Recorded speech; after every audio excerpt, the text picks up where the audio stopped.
കേരളത്തിൽ ക്രിസ്ത്യൻ പെൺകുട്ടികളെ പ്രണയം നടിച്ച് മതം മാറ്റത്തിന് പ്രേരിപ്പിക്കുന്നുണ്ട് എന്നത് സത്യമായ കാര്യമാണെന്ന് കത്തോലിക്ക കോൺഗ്രസ് താമരശ്ശേരി രൂപത ഡയറക്ടർ ഫാദർ സബിൻ തൂമുള്ളിൽ ഷെക്കീന ന്യൂസിനോട് പറഞ്ഞു. ലവ് ജിഹാദിൽ പെട്ടുപോയ ഒത്തിരിയേറെ പെൺകുട്ടികളുടെ ജീവിക്കുന്ന ഉദാഹരണങ്ങൾ സഭാ നേതൃത്വത്തിന് അറിയാമെന്നും ഫാദർ സബിൻ പങ്കുവച്ചു. ഈ ലവ് ജിഹാദ് എന്ന് പറയുന്ന ഈ പദത്തെ ഒരു വർഗീയ പദമാക്കി മാറ്റിയിട്ടുണ്ട്.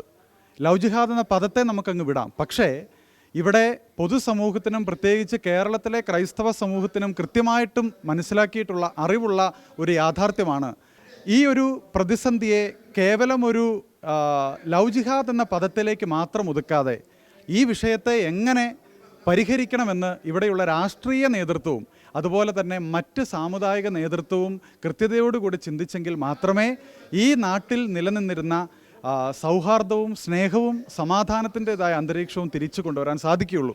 തീർച്ചയായും ക്രൈസ്തവ സമൂഹമെന്നും സ്നേഹത്തിലും മൂല്യങ്ങൾക്കും വലിയ പ്രാധാന്യം നൽകിക്കൊണ്ടാണ് മുന്നോട്ട് പോയിക്കൊണ്ടിരിക്കുന്നത്. ഇത്തരം വിഷയങ്ങളിൽ ഈ കത്തോലിക്ക കോൺഗ്രസ് എന്ന സമുദായ സംഘടന, പ്രത്യേകിച്ച് ക്രൈസ്തവ സമുദായ സംഘടന കൃത്യമായിട്ടുള്ള നിലപാടുകൾ എടുത്ത് അതിന് രാഷ്ട്രീയമായിട്ടുള്ള നിലപാടുകൾ സ്വീകരിക്കണമെങ്കിൽ അത് സ്വീകരിച്ച് തന്നെ മുന്നോട്ട് പോകും എന്ന് പ്രഖ്യാപിക്കുകയാണ്.